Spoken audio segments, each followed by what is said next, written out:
Hello dear students, आप सभी का एक बार फिर से स्वागत है गेट वाला civil and mechanical YouTube channel पे। तो बच्चों, आज का जो हमारा टॉपिक है that is basically deflection of a truss joint. जैसे कि बच्चों मैंने आपको बताया था कि आपके पास ट्रस एक इंपॉर्टेंट चैप्टर है और यहां से आपको दो टाइप के क्वेश्चन ज्यादातर देखने को मिल सकते हैं। एक जो होता है बच्चों वो बेसिकली होता है एनालिसिस ऑफ ट्रसेस, राइट। आपके खासकर जैसे डिटरमिनेट ट्रस होता है बच्चों, तो उस पे हो सकता है वो क्वेश्चन पूछ ले, रिएक्शंस पूछ ले, राइट, या फिर आपके पास जीरो फोर्स मेंबर्स पूछ ले। तो इस टाइप के क्वेश्चंस काफी ज्यादा देखने को मिलते हैं बच्चों गेट एग्जाम के अंदर।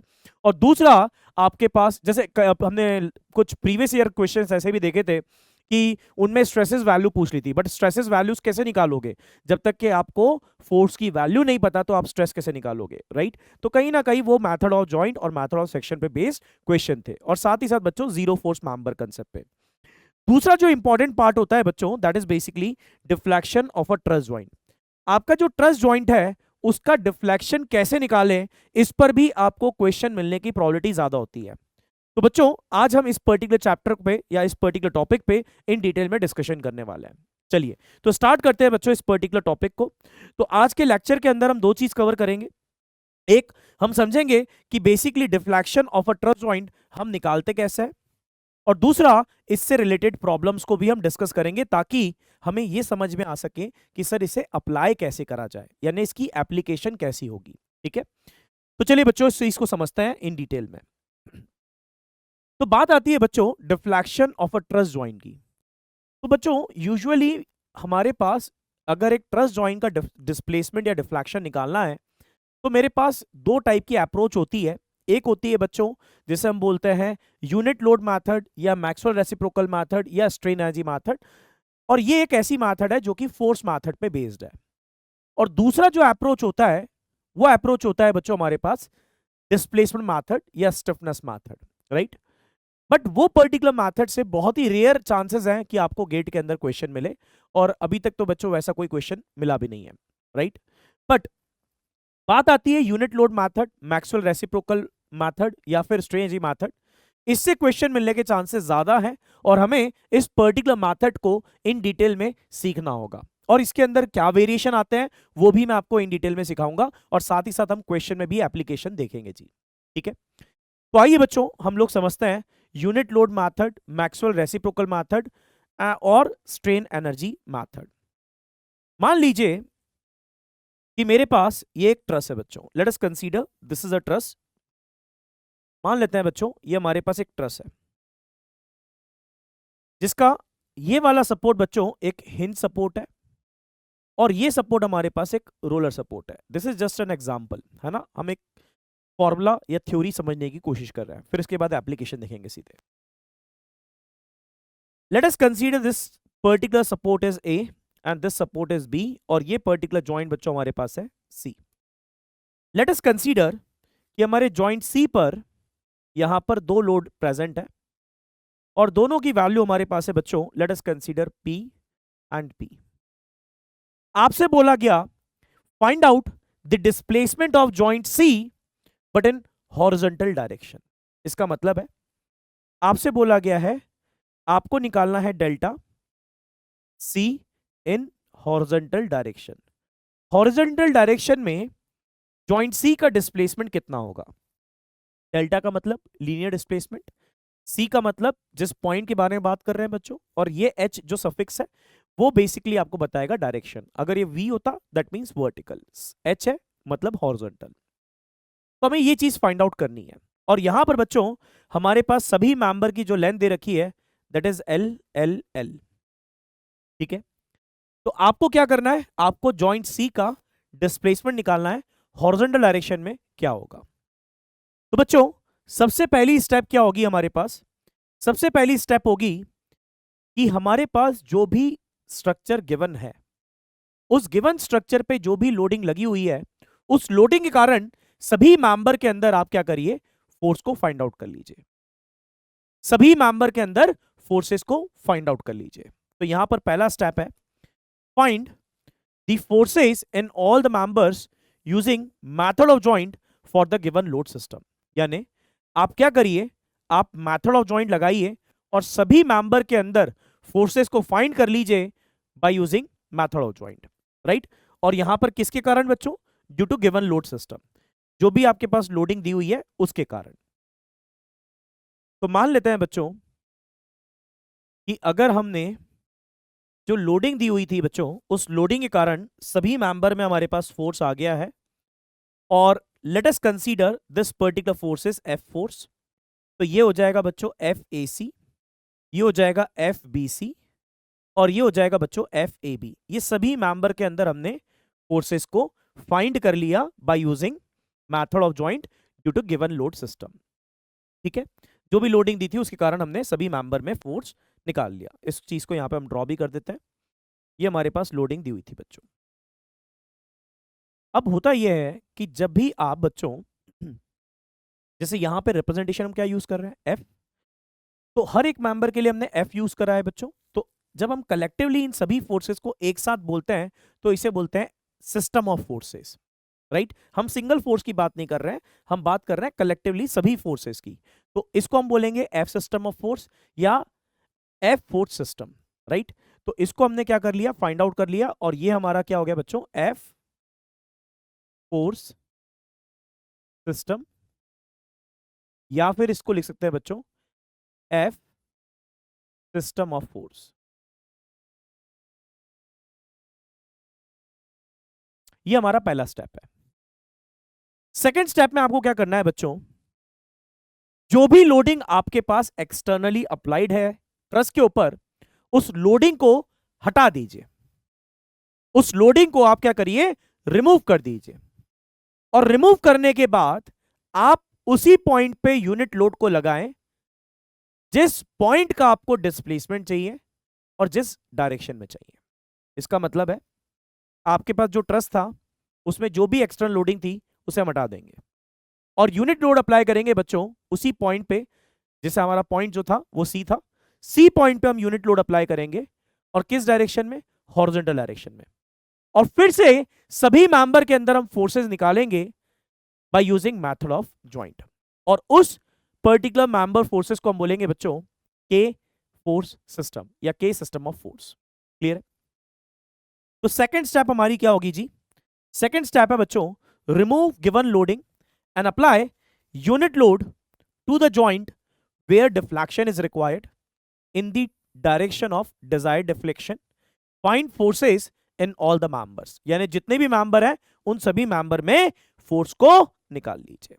जैसे देखिए ये मेरे पास एक ट्रस है बच्चों, राइट, और ये सेम ट्रस हम यूज करेंगे भाई, और ये हमारा एंड हिंज और ये रोलर।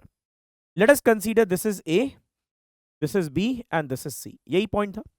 अब जो भी लोडिंग थी बच्चों मैंने उसे हटा दिया। हटाने के बाद यहां पर यूनिट लोड लगाएंगे किस डायरेक्शन में? हॉरिजॉन्टल डायरेक्शन में। किस पॉइंट पे? पॉइंट सी पे। तो बच्चों इस तरीके से हमें यूनिट लोड लगाना पड़ेगा, और इसकी वैल्यू होगी जी सिर्फ 1। सिर्फ क्या होगी? 1। आप इसे लगाइए। अब फिर से सभी मेंबर में फोर्स निकाल लीजिए। तो इन फोर्सेस को हम जब कैलकुलेट करेंगे तो इसे हम लिखेंगे के ए सी, के से रिप्रेजेंट करेंगे बच्चों के बी सी, और ये हो जाएगा के ए बी। तो इसका मतलब है ये हमारे पास क्या है बच्चों? दिस वन इज के सिस्टम ऑफ फोर्स,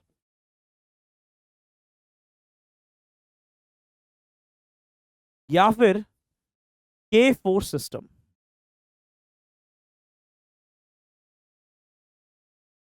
के फोर्स सिस्टम, राइट। तो ये हमारी सेकंड स्टेप है। अब थर्ड स्टेप क्या है? थर्ड स्टेप में आंसर आ गया जी। थर्ड स्टेप में कुछ नहीं करना है।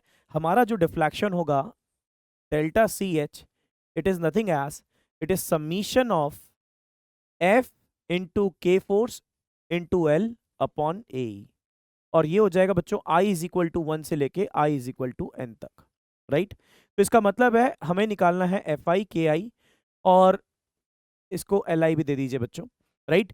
तो यहां पर आप क्या करें बच्चों? बेसिकली आप सभी मेंबर में एफ सिस्टम ऑफ फोर्स निकालिए, सभी मेंबर में के सिस्टम ऑफ फोर्स निकालिए, और फिर हम इस पर्टिकुलर फॉर्मूले को अप्लाई करेंगे, then we will get the deflection of point C in the horizontal direction.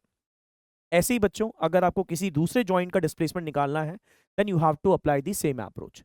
बस उसमें चेंज ये होगा कि आपके पास के सिस्टम ऑफ फोर्स चेंज हो जाएगा, क्योंकि आपको जो यूनिट लोड लगाना होगा वो उस पॉइंट पे लगाना होगा जिस पॉइंट का आपको डिस्प्लेसमेंट निकालना है, और उस डायरेक्शन में लगाना होगा जिस डायरेक्शन में आपको डिस्प्लेसमेंट की रिक्वायरमेंट है। बस इसके ज्यादा कुछ है नहीं। अगर ये फॉर्मूला समझ में आ गया, बस इसको अगर अप्लाई करना सीख गए, नो डाउट बच्चों इसको हम डिराइव भी कर सकते हैं। This is came from like virtual work concept से भी इसको डिराइव कर सकते हैं, बट हमें उतना डिटेल में नहीं जाना कि इसका डेरिवेशन आया कैसे। हमें ये समझना है कि इसका एप्लीकेशन क्या है, क्योंकि डेरिवेशन नहीं पूछा जा रहा आपसे, आपसे एप्लीकेशन पूछी जा रही है। तो आपको एप्लीकेशन आना चाहिए, that is most important, right. तो ये शॉर्ट ड्यूरेशन के अंदर आप एप्लीकेशन ज्यादा अच्छे से सीखे, that is most important thing, right. तो चलिए बच्चों, अब इस पे बेस्ड हम कुछ क्वेश्चंस करते हैं, ताकि आपको ये चीज समझ में आ सके कि हम इस पर्टिकुलर मेथड को कैसे अप्लाई करेंगे जी। ठीक है, तो आइए बच्चों इस पे बेस्ड हम कुछ क्वेश्चंस को देखते हैं, राइट। पहले क्वेश्चंस को देख लेते हैं इसी कंसेप्ट पे, फिर उसके बाद मैं स्पेशल केसेस दिखाता हूं जी, है ना। पहले क्वेश्चन देख लीजिए एक, फिर उसके बाद हम बच्चों इस पे बात करेंगे कि ये केस है क्या, अलग अलग। ये क्वेश्चन है बच्चों हमारे पास गेट 2021 का, और सेट 1 के अंदर पूछा गया था, सेट 1 के अंदर पूछा गया था। और ये पर्टिकुलर मेंबर जो था बच्चों, this particular member is to be like this. ये मेंबर बच्चों हमारे पास कुछ ऐसा था, right. It is to be like this,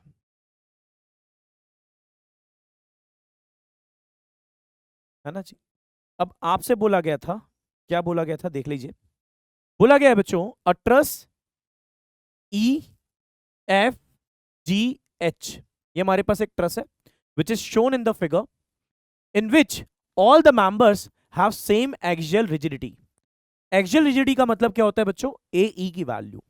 तो यहां पर A इंटू ई का वैल्यू कैसा है, R के बराबर है, and it is basically constant. ये कैसा दिया हुआ है बच्चों, ये हमारे पास कांस्टेंट दे रखा है, ठीक है।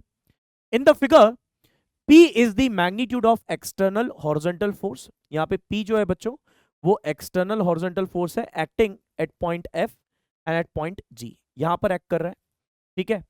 आपसे बोला गया है R की वैल्यू दे रखी है बच्चों, P की वैल्यू दे रखी है कितनी है, L का वैल्यू दे रखा है, मतलब लेंथ दे रखा है मेंबर्स का।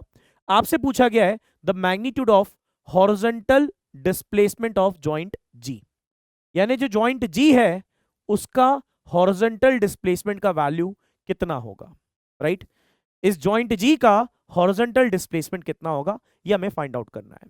तो मैंने जैसे आपको बताया बच्चों कि पहले आपको क्या करना पड़ेगा, पहले F system of force calculate करना पड़ेगा। तो चलिए जी पहले इस फिगर को हम ड्रॉ करते हैं और F सिस्टम ऑफ फोर्स निकालते हैं।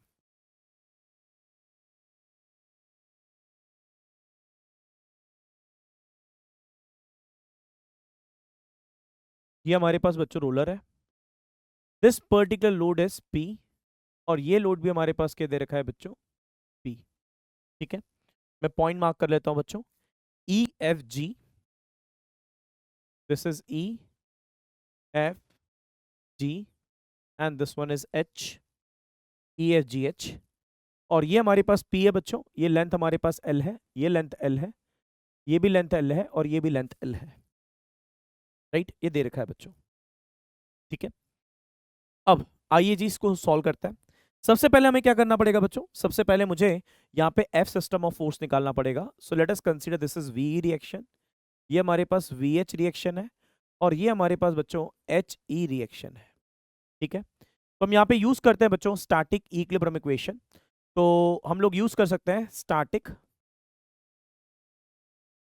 Equilibrium equation. तो स्टैटिक इक्विलिब्रियम इक्वेशन अगर यूज करें तो हम लिख सकते हैं summation Fx is equal to 0, that means HE minus P plus P is equal to 0। तो यहां से मुझे क्या मिला, यहां से मुझे मिला HE का वैल्यू कितना होगा जी, HE का वैल्यू सर 0 होगा, HE इज 0, राइट। HE मिल गया। HE के बाद बच्चों हम लोग क्या करेंगे, यहां पे VE और VH निकालने की कोशिश करते हैं। तो हम लोग क्या लिख सकते हैं, summation moment about point H is equal to 0। तो ये हो जाएगा बच्चों V E into L minus P into L plus P into L and it is equal to how much, it is equal to 0। तो यहां से मेरे पास v का वैल्यू कितना मिला, v इज ऑल्सो 0। हमारे पास v कैसा हो जाएगा बच्चों, this one is also 0। v कैसा फोर्स है, ये हमारे पास 0 फोर्स है। ठीक है जी, v 0 हो गया बच्चों, h ही 0 हो गया। अब vh की बारी, तो हम यहां पे लिख सकते हैं बच्चों summation fy is equal to 0। Summation fy is equal to 0 का मतलब हो गया ve plus vh is equal to how much, it is 0। v का वैल्यू पुट करिए, vh कितना आ जाएगा जी, vh भी आपके पास 0 आ जाएगा, vh भी आपके पास 0 आ जाएगा। तो अब हम जॉइंट सॉल्व कर लेते हैं, और यहां पे जॉइंट सॉल्व कर लेते हैं बच्चों। कौन सा, पहले हम जॉइंट ले लेते हैं e। तो let us consider joint e। हम जॉइंट e लेते हैं बच्चों, तो जॉइंट e पर हम F सिस्टम ऑफ फोर्स निकाल रहे हैं। So this one is F E H, ये हमारे पास है बच्चों F E F, ये फोर्स 0 है, ये भी 0 है। तो क्या मैं बोल सकता हूं बच्चों summation F X is equal to 0। तो यहां से मुझे मिलेगा, वैसे ये वैल्यू किसकी है, ये वैल्यू एच ई की है सर, और ये वैल्यू किसकी है, ये वैल्यू वी ई की है सर। तो हम बोल सकते हैं बच्चों यहाँ पे F E H plus H E is equal to how much, it is equal to 0। तो F E H is equal to how much, it is 0। F E H की वैल्यू कितनी आ गई, 0। इसी प्रकार से बच्चों हम लोग ई एफ की वैल्यू अगर निकालें, तो ई एफ भी हमारे पास क्या आ जाएगा, 0। Summation F Y is equal to 0। तो F E F is equal to how much, it is also 0। ये भी 0 हो गया। ठीक है सर, यानी ये मेंबर 0 है, ये मेंबर 0 है। अब चाहे तो आप जॉइंट एच सॉल्व कर लें, या फिर चाहे तो आप जॉइंट जी सॉल्व कर लें। तो हम जॉइंट जी सॉल्व कर लेते हैं बच्चों। जॉइंट जी को सॉल्व करते हैं, देखते हैं क्या मिलता है।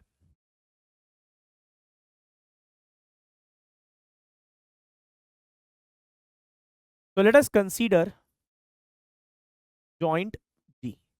हम जॉइंट जी ले लेते हैं बच्चों, और जॉइंट जी पर एनालिसिस करते हैं। So let us take joint G. तो जॉइंट जी का फ्री बॉडी डायग्राम हम ड्रॉ करें। ये हमारे पास पी है बच्चों,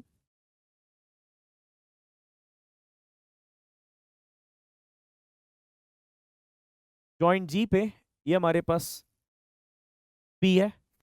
this one is F F जी, और ये हमारे पास बच्चों एफ जी एच।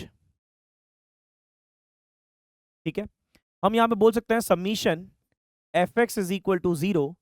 तो P minus F F G is equal to how much, it is 0। अगर ये 0 है बच्चों, तो हमारे पास क्या आ जाएगा, F F G is equal to how much, it is equal to P। यानी एफ एफ जी के अंदर फोर्स कितना sir, it is equal to P। ये P आ गया जी। ठीक है, अब इसके बाद बच्चों हम GH निकाल लेते हैं। तो हम लिख सकते हैं summation F Y is equal to 0, तो minus of F G H is equal to 0। तो F G H is equal to how much, it is equal to 0। ये वैल्यू हमारे पास आ गई बच्चों कि GH का फोर्स कितना होगा, GH का फोर्स सर 0 होगा। ये भी हमें आ गया। ठीक है, GH आ गया, एफ एफ जी आ गया जी। ये दोनों वैल्यू आ गई हमारे पास, एफ एफ जी आ गया और GH आ गया। अब कौन सा मेंबर बचा, अब हमारे पास मेंबर बचा है FH, और कौन सा बचा है जी, GH हो गया ना, FH ही बचा है, बाकी सब तो सॉल्व हो गए, है ना। तो हम कौन सा जॉइंट ले ले बच्चों, तो let us consider joint F। हम जॉइंट F ही ले लेते हैं। So let us consider joint F। अगर हम जॉइंट F लेते हैं,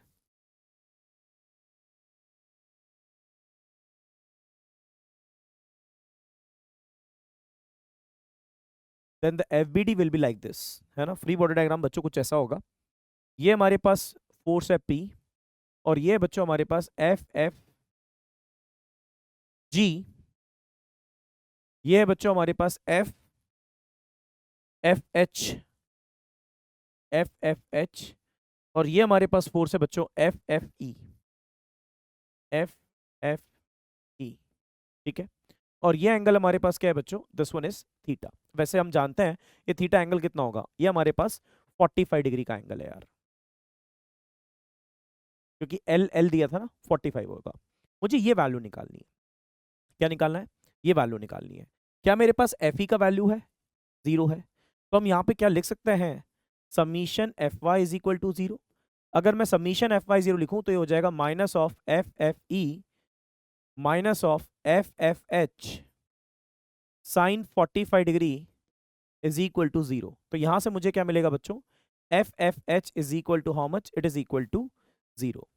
तो मेरे पास इस मेंबर के अंदर फोर्स कितना आ गया जी, 0। तो मतलब मेरे पास सारे मेंबर के पास फोर्सेस जो निकालना था वो निकाल लिया। This one is what, this one is F system of force. ये बच्चों एफ सिस्टम ऑफ फोर्स है, ये बात का ध्यान रखें, लिख देते हैं यहाँ पे। तो this one is F system of force. अब बात आती है बच्चों, हमें निकालना है के सिस्टम ऑफ फोर्स। क्या निकालना है जी, के सिस्टम ऑफ फोर्स। अब इसी का एक कॉपी बना लेते हैं।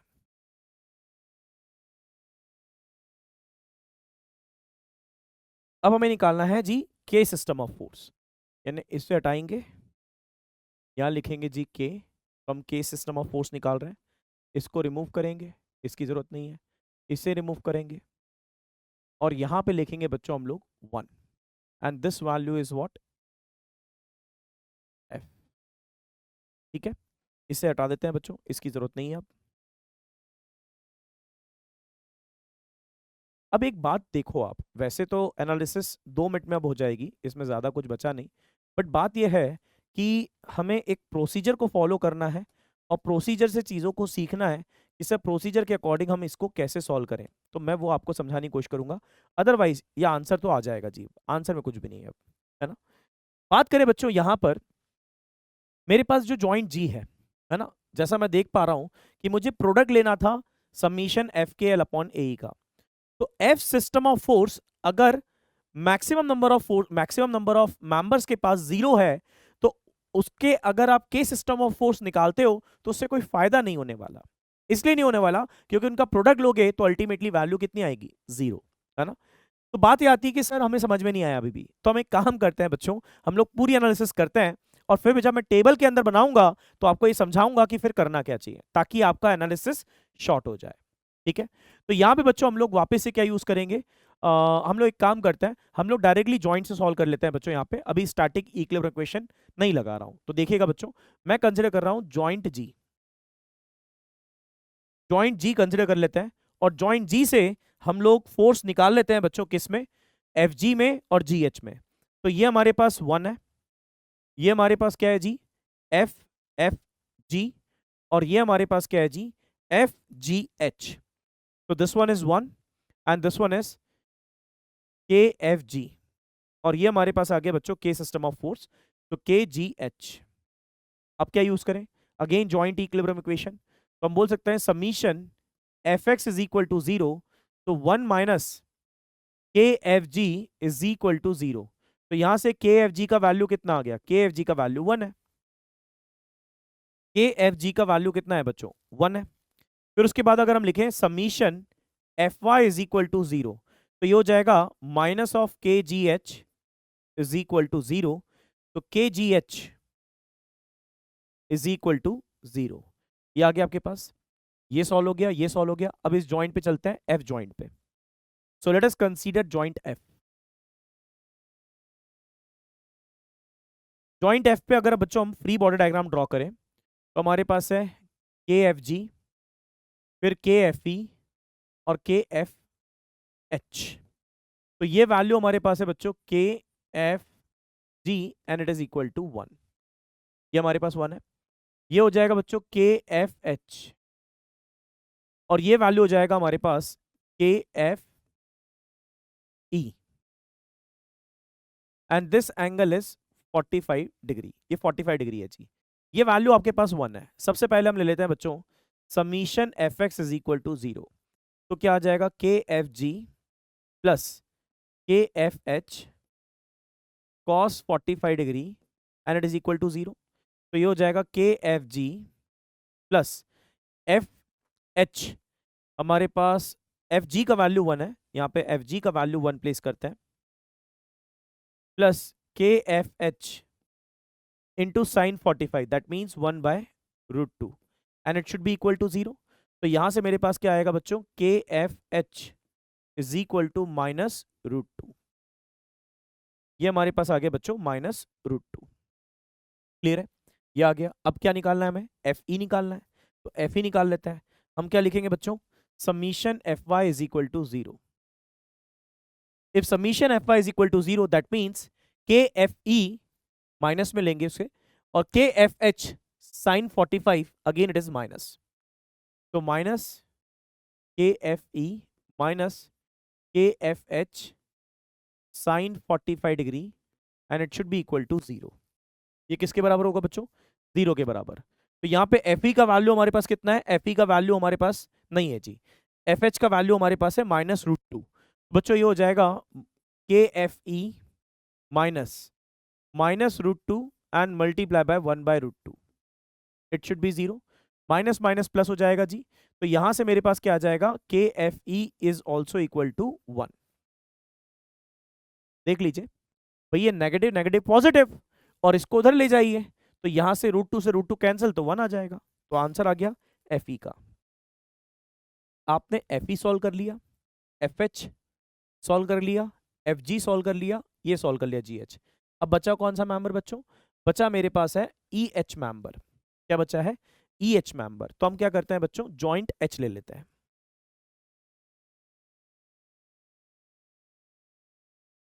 So let us take joint H. हम जॉइंट एच ले लेते हैं। यहां पर बच्चों हमारे पास एक रोलर सपोर्ट है, एक वर्टिकल रिएक्शन जो कि हमारे पास प्रेजेंट होगी as a V H, but इसकी वैल्यू भी हमें पता नहीं है, कोई गल नहीं है। ये एंगल बच्चों 45 डिग्री है। दिस वन इज के एफ एच, ये हमारे पास के एफ एच है जी,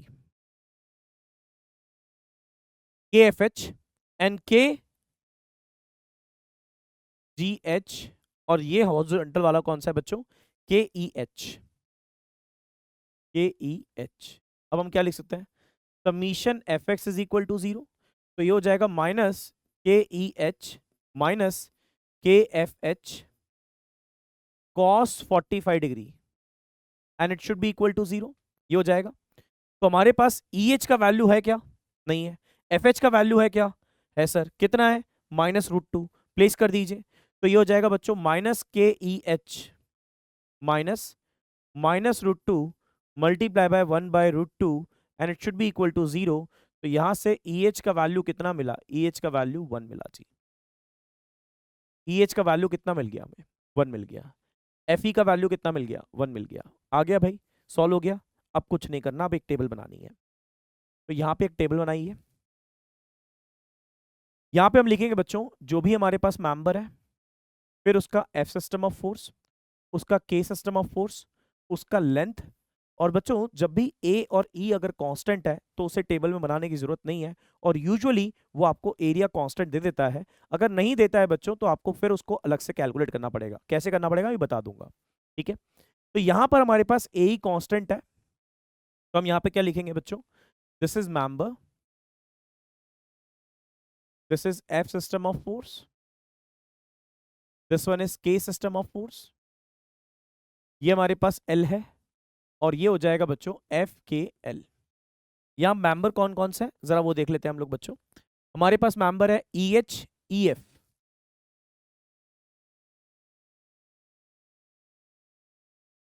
ई H E F, E H E F, then F G F H, F G then F H. फिर उसके बाद बच्चों हमारे पास मेंबर कौन सा है, F G and F H. फिर उसके बाद है हमारे पास जी एच, फिर उसके बाद है जी एच। टोटल कितने मेंबर है, 5 ही हैं आई थिंक, 1 2 3 4 और 5, 5 मेंबर है, पांचों मेंबर की वैल्यू आ गई।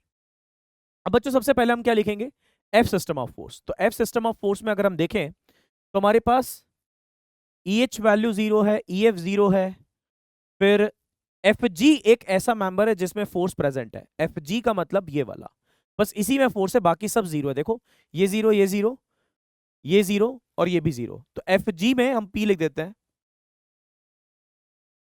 एफ जी में हम पी लिख देते हैं, और बाकी सब जीरो जीरो जीरो जीरो।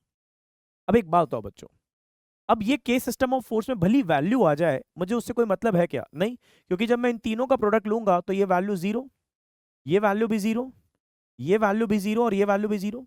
तो इसलिए मैं आपसे बोल रहा था जब हम के सिस्टम ऑफ फोर्स निकाल रहे थे, तो के सिस्टम ऑफ फोर्स निकालते समय आपको यह ध्यान रखना था कि अगर इनमें कोई जीरो आ जाता है तो उसका के सिस्टम ऑफ फोर्स मत निकालो, क्योंकि आपका टाइम ले जा रहा है। आप टाइम बचाओ ना यार, आप टाइम बचा लो। अंडरस्टूड? तो अब यहां पे के सिस्टम ऑफ फोर्स की बात करते हैं कि के सिस्टम ऑफ फोर्स क्या क्या है। एफ जी की वैल्यू 1 है बच्चों, एफ जी की वैल्यू 1 है, एफ जी की वैल्यू 1 है। फिर हमारे पास है जी एच 0 है, जी एच 0 है, जी एच 0 है। उसके बाद बच्चों हमारे पास एफ एच की वैल्यू -√2 है, एफ एच की वैल्यू -√2 है, दिस इज -√2। एफ एच की वैल्यू हमारे पास -√2 है जी, ठीक है। फिर ई एफ की वैल्यू 1 है और ई एच की वैल्यू 1 है, E F and E H ये भी 1 है, ये भी 1 है। अब लेंथ देख लेते हैं बच्चों, लेंथ कितनी कितनी है। तो हमारे पास लेंथ यहां पर दिया हुआ है ऑलरेडी, इस स्टार्टिंग वाले फिगर में चलते हैं। ये बोल रखा है बच्चों में 3 मीटर है, ये बोल रखा है 3 मीटर है। सिर्फ ये जो डायगोनल मेंबर है दैट इज एफ एच, ये 3√2 हो जाएगा, ठीक है। तो एफ एच को छोड़ के बाकी सब 3 है, तो हम लिख देते हैं F H is 3√2, F H is 3√2 और बाकी सब 3 मीटर 3 मीटर 3 मीटर 3 मीटर। अब आप प्रोडक्ट लीजिए बच्चों, ये सब जीरो होने वाला है, बस इसका प्रोडक्ट अगर लिया जाए तो ये 3p आ जाएगा, राइट, 3p आ जाएगा। और इस p की वैल्यू भी हमें गिवन है बच्चों, p की वैल्यू कितनी है वो भी बता देता हूँ। p की वैल्यू दे रखी है 150 किलो न्यूटन, तो 150 को प्लेस कर दीजिए, है ना। इसकी जगह अगर हम लिखें 150, तो ये किस में किलो न्यूटन और ये किस में मीटर, ठीक है, सॉरी ये किस में मीटर, और इसका कोई डायमेंशन नहीं है। तो यहाँ पे जो आंसर आएगा बच्चों वो कितना होगा, 3p का मतलब 450, ये 450 किस में आएगा, किलो न्यूटन मीटर में। क्लियर है? अब हमें क्या फाइंड आउट करना था, हमें फाइंड आउट करना था डेल्टा जी एच। एक बार दिखा देते हैं आपको। हमें बोला गया था कि आप हॉरिजॉन्टल डिस्प्लेसमेंट निकाल लीजिए जॉइंट जी का इन mm, ठीक है। तो यहां पर वैल्यू कितनी होगी ये हमें कैलकुलेट करना था बच्चों। तो डेल्टा जी एच का वैल्यू हम क्या लिख सकते हैं, it is equal to summation summation F K L upon A, correct. अब यहां पे बच्चों हमारे पास अगर समीशन देखा जाए, summation F K L that is 450 kilo newton metre. तो बच्चों इसको प्लेस करते हैं, तो delta G H is equal to 450 into 10⁻⁶, तो यह आ जाएगा न्यूटन mm में, डिवाइडेड बाय ए ई। तो एरिया कितना दे रखा है, अच्छा ए ई की जगह हम क्या ले लेंगे, रिजिडिटी दे रखी है, और रिजिडिटी किस में दे रखी है, अरे लो किलो न्यूटन में दे रखी है। तो बच्चों इसको डायरेक्टली रख देता है 500 इंटू 10⁻3, तो इसको फिर हम किलो न्यूटन, इसको कन्वर्ट मत करो, फिर देखो इधर, इसको हटाओ, इसको आप सिर्फ लिखो 10⁻3, तो ये आ जाएगा किलो न्यूटन mm। हमने किलो न्यूटन को कन्वर्ट नहीं करा, और वो वैल्यू कितनी थी, 500 इंटू 10⁻3 किलो न्यूटन, यही थी बच्चों, देख लीजिए 500 इंटू 10⁻3 किलो न्यूटन। तो अगर आप इसको रखते हैं तो ये वैल्यू कितनी आ जाएगी जी, अब इसे कैलकुलेट कर लीजिए, delta G H is equal to how much, 0.9 आ रहा है, कितना आ रहा है, हाँ जी 0.9। तो ये आंसर आ गया बच्चों हमारे पास 0.9 mm, and this is the correct answer, यही इसका आंसर है बच्चों। क्लियर हो गया सभी को? उम्मीद करता हूं आपको एक बार में समझ में आ गया होगा मैथड क्या है। अब बच्चों आपको कुछ नहीं करना, जब भी आपको डिस्प्लेसमेंट निकालने को बोले किसी जॉइंट का इन केस ऑफ ट्रस, तो आप ये करें कि अगर कोई फोर्स जीरो आ जाए एफ सिस्टम ऑफ फोर्स में, तो उस पर्टिकुलर मेंबर को के सिस्टम में मत फाइंड आउट करिए, जरूरत नहीं है। आप अगर इसको फाइंड आउट नहीं करते तो मैं इसको 1 लिखता और आंसर लिख देता, टाइम बच जाता। बट हमें प्रोसीजर सीखना था, प्रोसीजर समझना था, इसलिए मैंने डिटेल में डिस्कस कर दिया। ठीक है, अच्छा जी, अब आगे चलते हैं बच्चों। अब इसके स्पेशल केस समझते हैं। अब मान लीजिए बच्चों, मेरे पास यहां पर क्या दिया हुआ है, मान लीजिए कि हमारे पास स्ट्रक्चर पे लोडिंग ना दी हो, और अगर स्ट्रक्चर पे लोडिंग ना लगी हो बट स्टिल हमारे पास बोला जाए कि किसी जॉइंट का डिस्प्लेसमेंट फाइंड आउट कर दीजिए, तो कैसे करेंगे सर?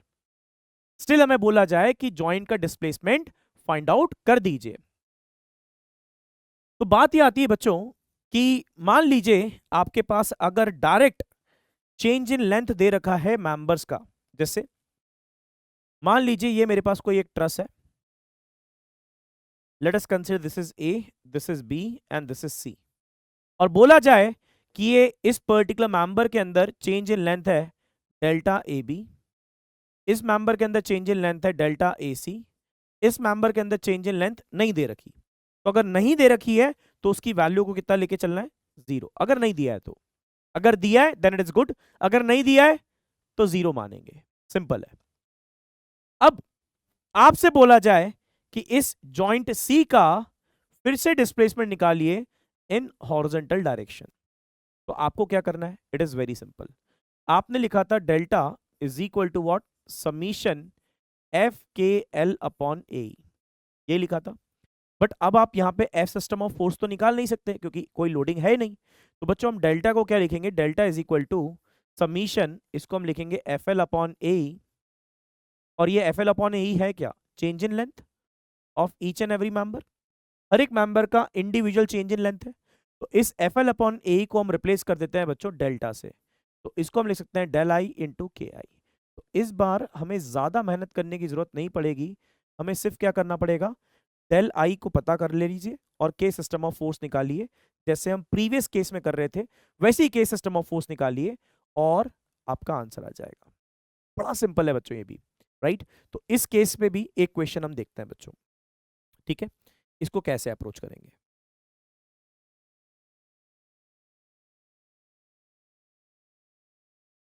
देखिए, ये क्वेश्चन भी बच्चों गेट का है, गेट 2014 में पूछा गया है। आपसे बोला गया है for the truss shown below the member P Q, ये बोला गया है कि जो मेंबर पी क्यू है that is short by 3 mm। अगर मेंबर पी क्यू शॉर्ट है, शॉर्ट का मतलब है उसकी लेंथ रिड्यूस हुई है, तो यहां पे आप लिखोगे del P Q is equal to -3 mm। Minus में क्यों लिखा? क्योंकि शॉर्ट है। अगर वो बोलता इलोंगेट हो रहा है तो हम लिखते पॉजिटिव। बाकी क्या उसने किसी मेंबर के बारे में बताया? नहीं बताया। तो आप क्या लेके चलेंगे?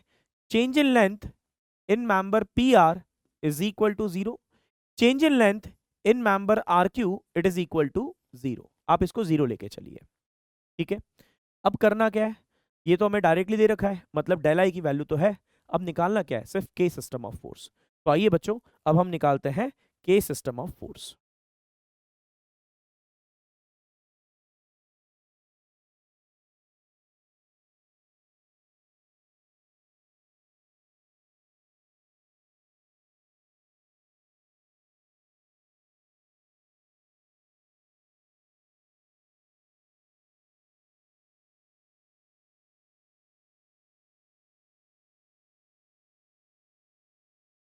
ये हमारे पास दिया हुआ है बच्चों P, this one is Q and this one is R। यहाँ पे आपके पास लेंथ दे रखी है 4 4, मतलब ये 4 + 4 8 हो जाएगा, और वर्टिकल आपके पास 3 दिया हुआ है। तो बच्चों ये हमारे पास है, तो ऐसा ड्रॉ करते हैं। This value is how much?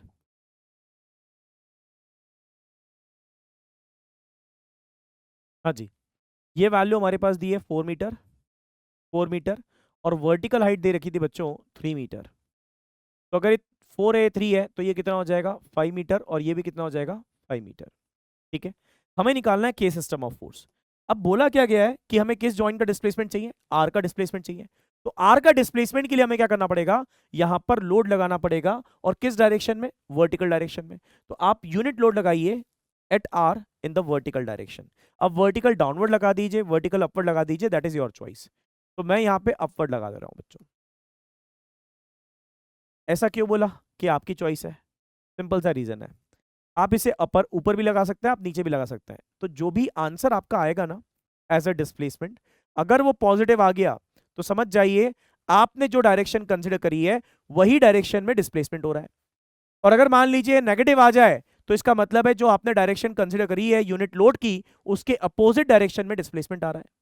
Clear है? तो बच्चों अब यहां पर हम क्या करते हैं, सबसे पहले यहां पर हमें रिएक्शंस को फाइंड आउट करना है। तो let us consider this is VP and this one is VQ and this one is HP. तो हम यहां पर यूज करेंगे static equilibrium equation. Static equilibrium equation.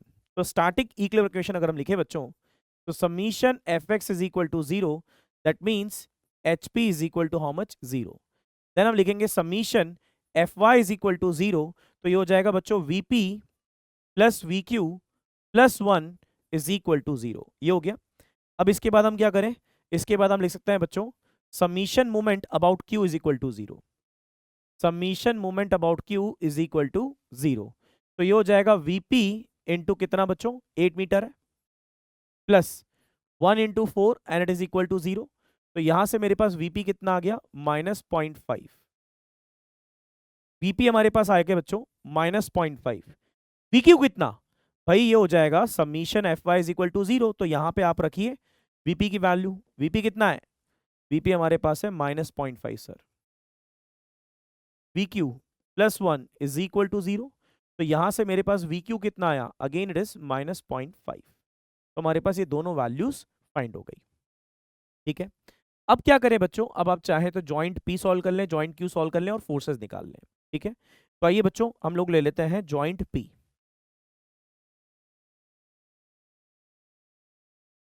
Joint P को सॉल्व कर लेते हैं। तो जॉइंट पी को अगर सॉल्व करें then this is a hinge support, और हमें के सिस्टम ऑफ फोर्स निकालना है। सिर्फ 3 ही मेंबर है बच्चों, उनमें फोर्सेस हमको फाइंड आउट करना है।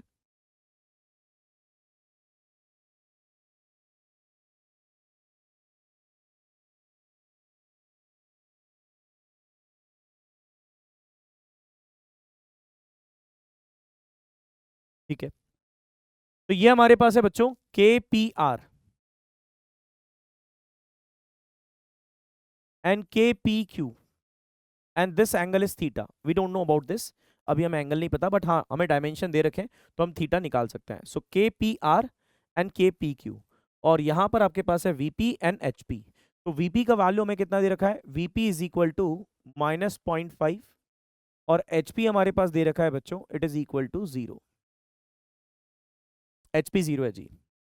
ठीक है, तो बच्चों यहां पे हम लिख सकते हैं summation F Y is equal to zero, तो ये हो जाएगा K P R sine theta plus VP is equal to zero. So K P R sine theta,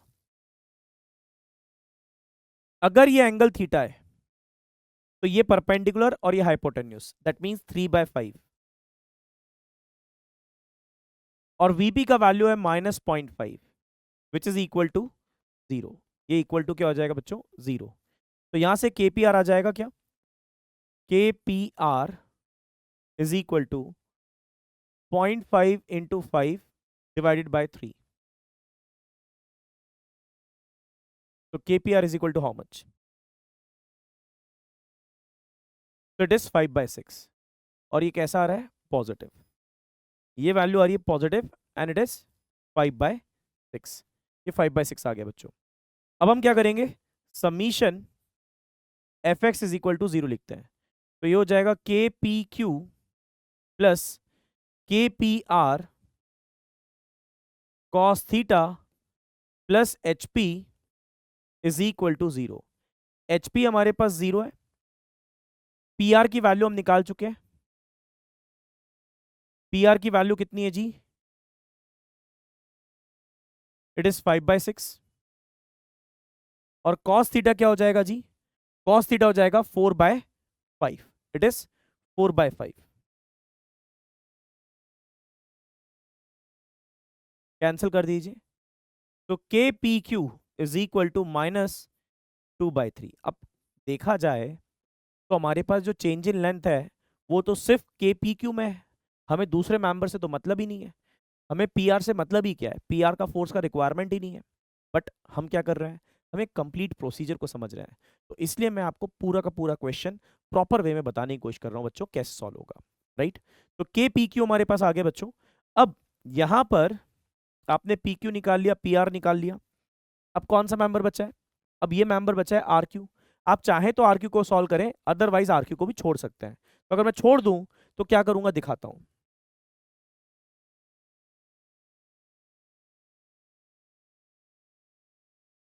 ये हमें फिर से एक टेबल ड्रॉ करना पड़ेगी। This is member, then del I, K I and product. यहां पे हम लिखेंगे बच्चों member,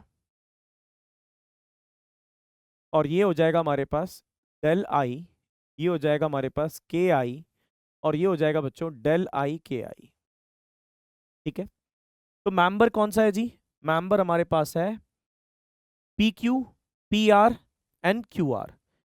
P Q, P R and Q R, ये हमारे पास मेंबर है। पी क्यू का वैल्यू कितना है जी, पी क्यू का वैल्यू कितना है जी, पी क्यू का वैल्यू -3 mm दे रखा है, बाकी सब जीरो है, तो पी क्यू का वैल्यू -3 mm है,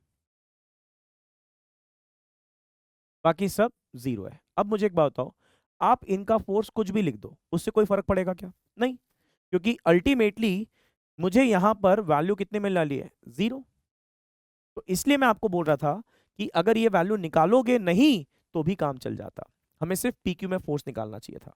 तो पीक्यू में फोर्स कितना जी, -2/3, और पी आर में 5/6। तो पी आर में हम लिख देते हैं 5/6, इसकी वैल्यू हमने फाइंड आउट नहीं करी, छोड़ दो, कोई इशू नहीं है। ये हमारे पास है -2/3। अब इसका अगर आप प्रोडक्ट लोगे तो ये कितना आ जाएगा, +2, और ये वैल्यू किस में आएगी बच्चों, mm में, क्योंकि इसका कोई डायमेंशन नहीं है, इसका डायमेंशन mm है। तो यहां से अगर आप समीशन लोगे तो समीशन, that means delta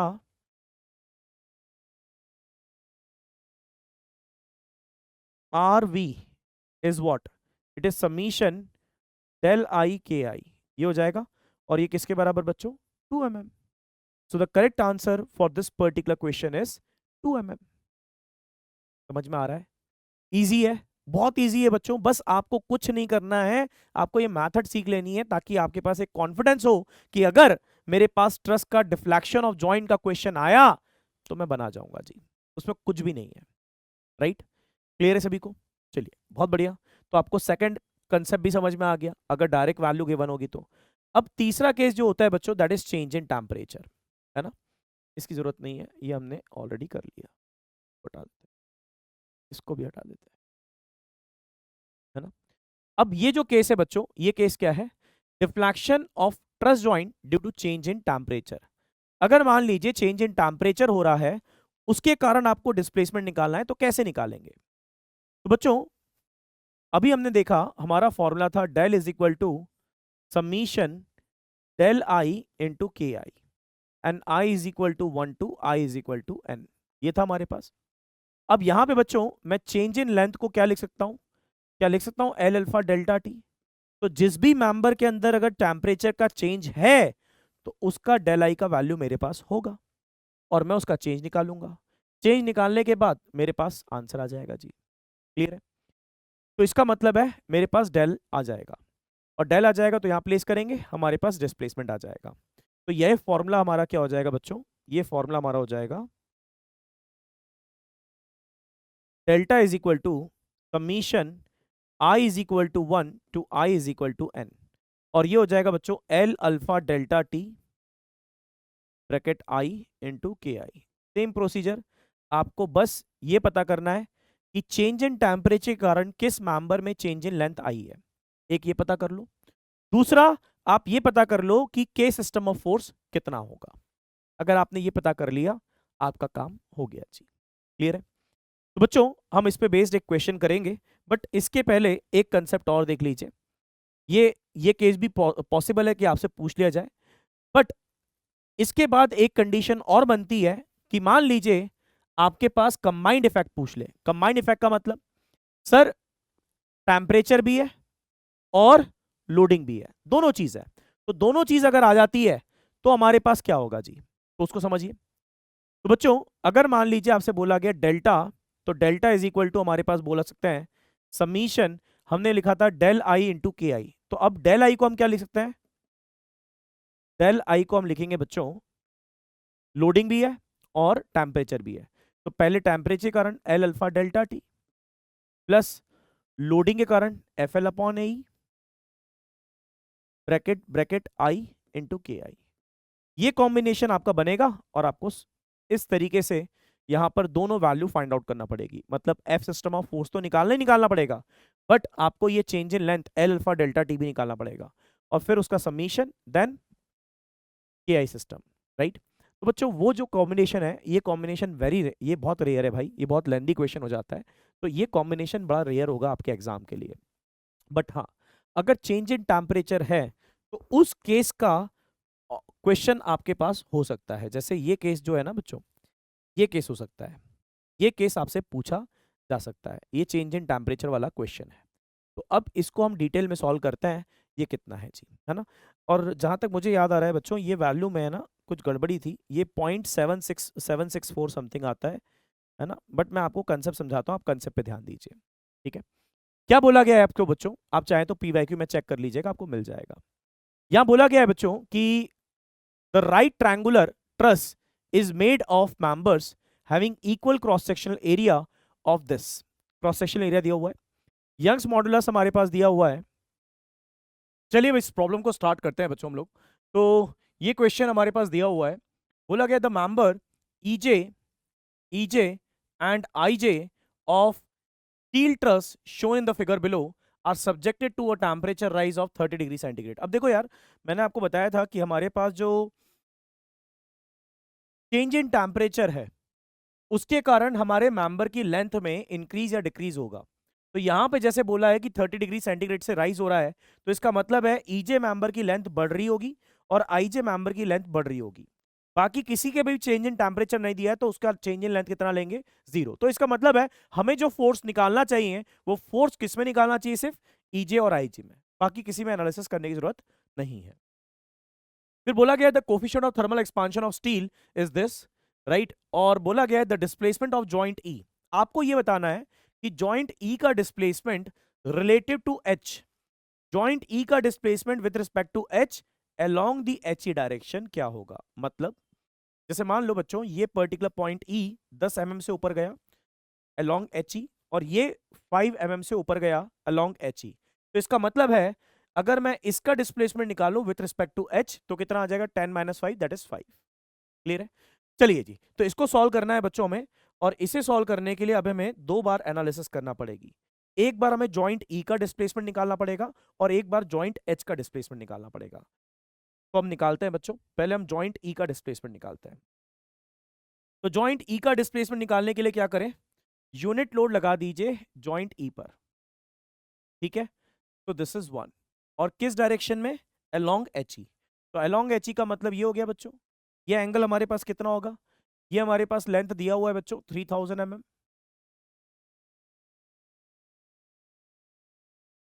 और ये लेंथ भी हमारे पास अवेलेबल है 3000 mm। तो इसका मतलब है ये एंगल हमारे पास कितना हो जाएगा, 45 डिग्री। तो हम इस जॉइंट को सॉल्व करते हैं और ईजे के अंदर फोर्स निकालते हैं कितना। So this angle is 45 degree. तो let us consider at joint E, हम जॉइंट ई ले लेते हैं और जॉइंट ई को सॉल्व करते हैं बच्चों। तो देखिएगा क्या होगा। तो ये हमारे पास है बच्चों यूनिट फोर्स, और ये हमारे पास है बच्चों के ई जे, ठीक है। और एक वर्टिकली डाउनवर्ड लग रहा होगा, बट हमें उसमें कैलकुलेशन नहीं करनी है। और ये एंगल बच्चों हमारे पास है 45 डिग्री। तो पहले इस जॉइंट ई को हम सॉल्व करते हैं ताकि हम के ई जे फाइंड आउट कर सकें कितना होगा। तो देखिए बच्चों, क्या हम लिख सकते हैं, summation F X is equal to 0, तो हो जाएगा -1 कॉस 45 डिग्री प्लस के ई जे इज इक्वल टू 0। तो यहां से के ई जे जो आया वो आया 1/√2 एंड इट इज पॉजिटिव। ये आ गया बच्चों हमारे पास ईजे। अब मुझे निकालना है आईजे। तो आईजे निकालने के लिए क्या मैं बोल सकता हूं ये दो मेंबर कोलिनियर है, ये नॉन कोलिनियर है, can we make it zero? क्या हम इसे जीरो फोर्स मेंबर बना दें? बन गया जी, जीरो फोर्स मेंबर बन गया। और हम जानते हैं ये एंगल और ये एंगल 45 डिग्री है। इसको रिमूव कर देते हैं और जॉइंट जे को सॉल्व कर लेते हैं। ठीक है, तो let us draw the free body diagram of joint J. हम बच्चों जॉइंट जे को सॉल्व कर लेते हैं। तो जॉइंट जे को अगर सॉल्व करेंगे तो ये हमारे पास फोर्स कौन सा है? ये हमारे पास है के ई जे। ये कौन सा फोर्स है बच्चों? ये हमारे पास है के जे जी। और ये हमारे पास फोर्स है दैट इज के आई जे। और वर्टिकली डाउनवर्ड एक और मेंबर है बच्चों, उसे बना जरूर देते हैं बट उसकी वैल्यू हमें मिल चुकी है। वो कितना है जी? जीरो है। तो के जे एच इज जीरो, के ई जे इज इक्वल टू 1/√2। और ये है बच्चों के आई जे जो हमें नहीं पता। और ये एंगल कितना है जी? 45 डिग्री। और ये एंगल कितना है जी? 45 डिग्री। ठीक है बच्चों, अब यहाँ पे हम लोग लिखेंगे summation F Y is equal to zero. तो हो जाएगा minus K J H minus K I J sine 45 degree minus ये फोर्स हमारे पास है बच्चों J G. K J G sine 45 degree is equal to how much? It is equal to J G is equal to zero. ये हो गया। तो जे H की वैल्यू कितनी बच्चों? जे एच की वैल्यू जीरो। तो अब इसको हम सॉल्व करें तो हमें क्या ऑब्जर्वेशन मिलता है कि J G is equal to minus of K I J. K J G is equal to minus of J G is equal to minus of K I J. के आई जे के बराबर हो जाएगा बच्चों। Clear है? अब क्या करें सर? ये हमारे पास आ गया। अब ये रिलेशन आ गया हमारे पास। अब बच्चों हम लोग क्या करते हैं? समीशन एफ एक्स जीरो करते हैं यहाँ पे। आइए, summation F X is equal to zero. तो ये वैल्यू हमारे पास क्या हो जाएगी? आई जे कॉस 45, के I J cos 45 minus K J G cos 45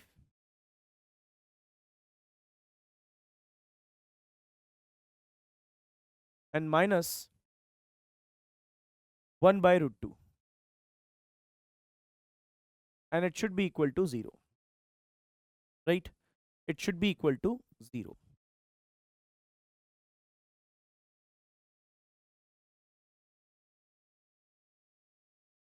ठीक है, तो यहाँ पे आई जे का वैल्यू कितना है जी? आई जे इज इक्वल टू जे जी हम लिख सकते हैं बट इट इज नेगेटिव। तो हमें आई जे से मतलब है, तो हम यहाँ पे लिखेंगे बच्चों के आई जे इंटू 1/√2। ये हमारे पास K J G is equal to minus of I J. तो माइनस माइनस के बन जाएगा बच्चों प्लस। तो plus K I J again and multiply by 1/√2 and it should be equal to what? 1/√2। तो अगर इसको सॉल्व करें तो ये हो जाएगा K J I divided by 2 times K J I और K I J divided by √2 and it is equal to 1/√2। Cancel कर दीजिए, तो यहाँ से आई जे बोल दीजिए या जे आई बोल दीजिए, इट इज 1/2। तो मेरे पास ये पर्टिकुलर फोर्स भी आ गया। अब बच्चों अगर मैं यहाँ पे डिस्प्लेसमेंट निकालूं, किसका डिस्प्लेसमेंट निकालूं? जॉइंट ई का, तो कितना? ये जो जॉइंट ई है इसका डिस्प्लेसमेंट कितना होगा? तो इसका डिस्प्लेसमेंट बड़ा आसान है जी, निकाल लेते हैं। देखिए यहाँ मैं टेबल बना देता हूँ बच्चों।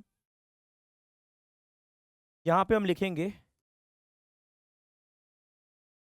हमारा जो भी मेंबर है बच्चों, उसमें के सिस्टम ऑफ फोर्स दो बार निकालना होगा, मैं भी आपको बताऊंगा। फिर एल अल्फा डेल्टा टी, फिर के इंटू डेल आई, के इंटू डेल आई।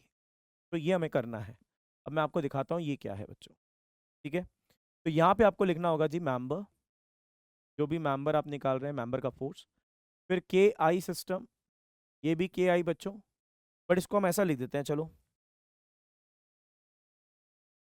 ये हम डिस्प्लेसमेंट जो निकाल रहे हैं बच्चों वो किस जॉइंट के लिए है, ई के लिए है, और ये हम जो निकाल रहे हैं वो किसके लिए निकाल रहे हैं, एच के लिए है।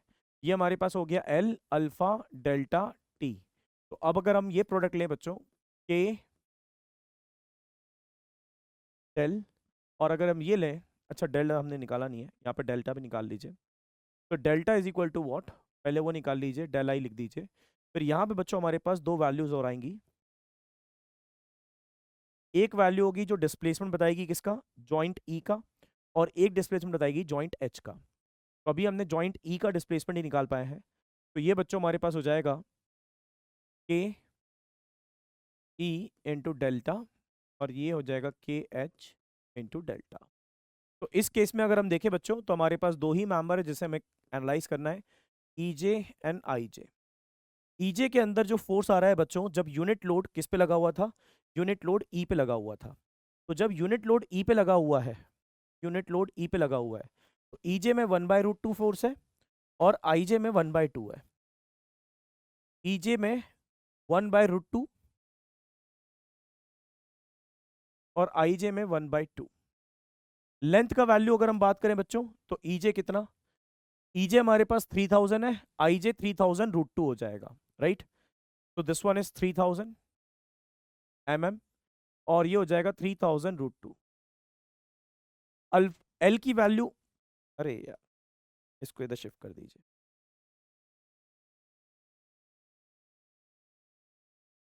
वो फ्रिक्वेंट हम वैसे ही लिखते हैं ना बच्चों, के into L into like this, ये कॉलम हमारे पास एक्स्ट्रा है, इस कॉलम में हमें फर्दर फोर्सेस निकालना पड़ेंगे, वो हम देख लेते हैं। अल्फा की वैल्यू अगर आप देखें बच्चों तो दोनों के लिए सेम है, दैट इज 0.000012 पर degree centigrade and per unit length, ये दिया हुआ है। और जो राइज इन टेम्परेचर है दैट इज 30 डिग्री। तो आप प्रोडक्ट ले लीजिए बच्चों, तो यहाँ से डेल आई आपको मिल जाएगा फर्स्ट। तो जरा हम प्रोडक्ट ले लेते हैं और डेल आई की वैल्यू निकालते हैं कितना आ रहा है, जस्ट अ सेकेंड। हाँ जी, तो ये हमारे पास आ रहा है 3000 मल्टीप्लाई बाय 0.000012 इंटू 30। तो ये वैल्यू आ रही है बच्चों 1.08 mm।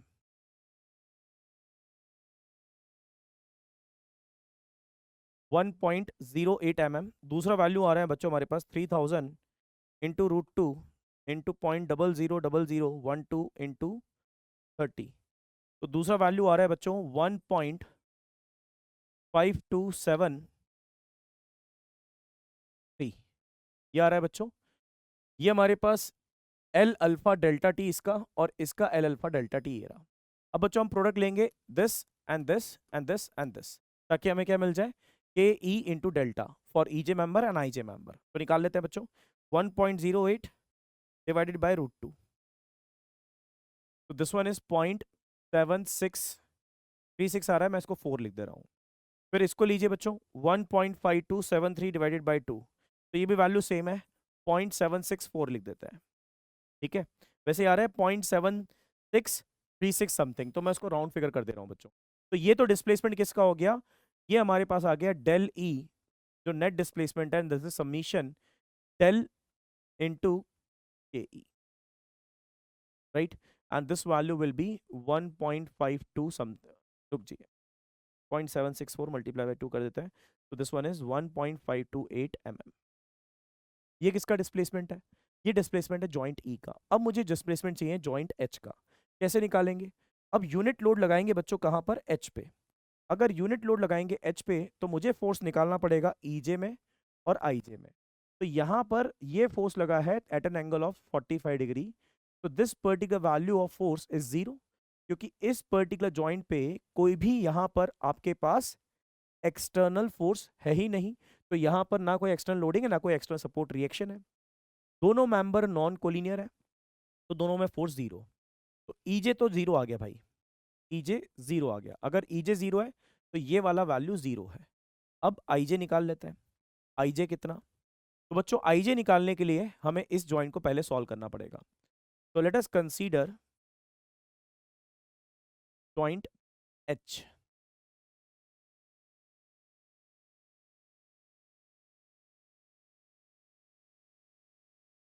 Late us consider joint H. हम जॉइंट एच ले लेते हैं और जॉइंट एच को एनालाइज करते हैं। तो जॉइंट एच एनालाइज करेंगे बच्चों, तो ये फोर्स होगा के H J and this particular value is 1 and this angle is 45 degree. ये एंगल हमारे पास कितना है जी? 45 है। और ये हमारे पास एक फोर्स है और ये हमारे पास फोर्स है। तो ये कितना हो जाएगा? के एच आई, और ये हो जाएगा बच्चों के जी एच। बट मैं वर्टिकल निकाल लेता हूँ। तो यहाँ पे summation F Y is equal to 0, that means K H J plus 1 sine 45 degree and it is equal to 0। तो K H J is equal to how much? -1/√2। ये आ गया जी माइनस में 1/√2। क्या आ गया जी? एच जे हमारे पास आ गया, एच जे हमारे पास आ गया। अब क्या बचा? हमें निकालना है बच्चों बेसिकली आई जे। तो अब हम चलते हैं जॉइंट जे पे।